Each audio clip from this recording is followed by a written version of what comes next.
Bashundhara cement ভোটের সফরে আছেন সহকর্মী রামিম হাসান। তিনি এখন অবস্থান করছেন ময়মনসিংহে। সরাসরি যুক্ত হবেন তিনি আমাদের সাথে। রামিম, জানতে চাই নির্বাচন নিয়ে ময়মনসিংহের জনতা কি বলছেন?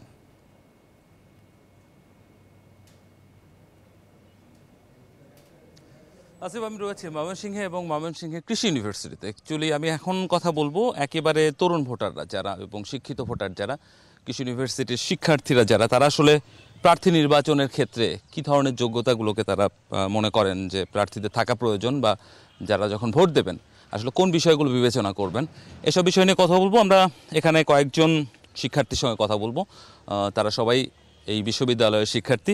তাদের কাছ থেকে জানতে চাবো মূলত যে শিক্ষিত ভোটাররা বা তরুণ ভোটাররা যে কোন বিষয়গুলো মাথায় রাখবেন।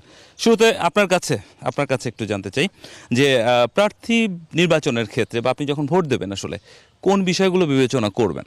আচ্ছা, আসলে প্রার্থী নির্বাচনের ক্ষেত্রে আমি যেটা প্রিফার করব সেটা হলো অবশ্যই যেন প্রার্থী আমাদের যে হবে সে যাতে এডুকেটেড হয়, যাতে আমাদের এডুকেশন সিস্টেমের যে প্রবলেমগুলো আছে সেগুলো সলভ হয়। আর আমাদের দেশের আরেকটা বড় প্রবলেম যে যানজট প্লাস রাস্তাঘাটের যে দুরবস্থা, এগুলা যেন নিরসনে তারা একটু কাজ করে। আপনাকে অসংখ্য ধন্যবাদ। আপু, আপনার কাছে একটু জানতে চাই যে মানে আপনি আসলে কোন বিষয়গুলো বিবেচনা করবেন যখন ভোট দিতে যাবেন? হয়তো বা এইবারই প্রথম ভোট দিচ্ছেন, তো কোন বিষয়গুলো আসলে আপনি মনে করেন যে একজন প্রার্থী যিনি এমপি নির্বাচিত হবেন তার যোগ্যতাগুলো থাকা উচিত?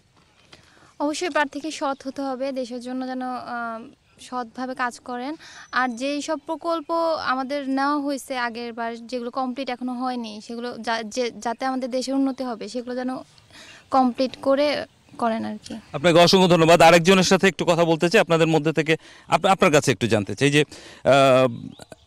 ভোটের আমেজটা কেমন লক্ষ্য করছেন, এবং সামনে খুব অল্প সময়ের মধ্যে ভোট চলে আসছে, তো ভোটার হিসেবে কি ধরনের উৎসবমুখর পরিবেশ বা অনুভূতি আপনার সার্বিকভাবে আমি ভোটকে কেন্দ্র করে কেমন লাগছে?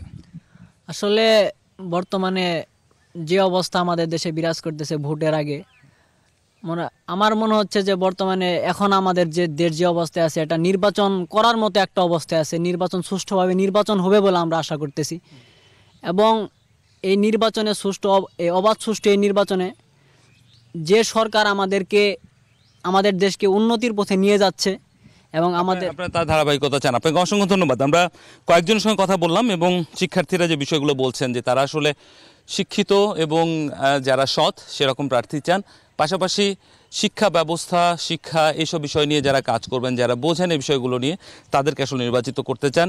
এটাই আসলে তরুণ ভোটাররা চাচ্ছেন। এখন পর্যন্ত রয়েছে আমরা ভোটার সফরে, এরপরে অন্য কোনো জায়গা থেকে আপনাদের সঙ্গে যুক্ত হবে। এখন পর্যন্ত এই ছিল আমার কাছে। রামিম, আপনাকে অসংখ্য ধন্যবাদ যুক্ত হওয়ার জন্য। দর্শক, সহকর্মী রামিম হাসান যুক্ত ছিলেন ময়মনসিংহ থেকে। তিনি আছেন বসুন্ধরা সিমেন্ট ভোটের সফরে।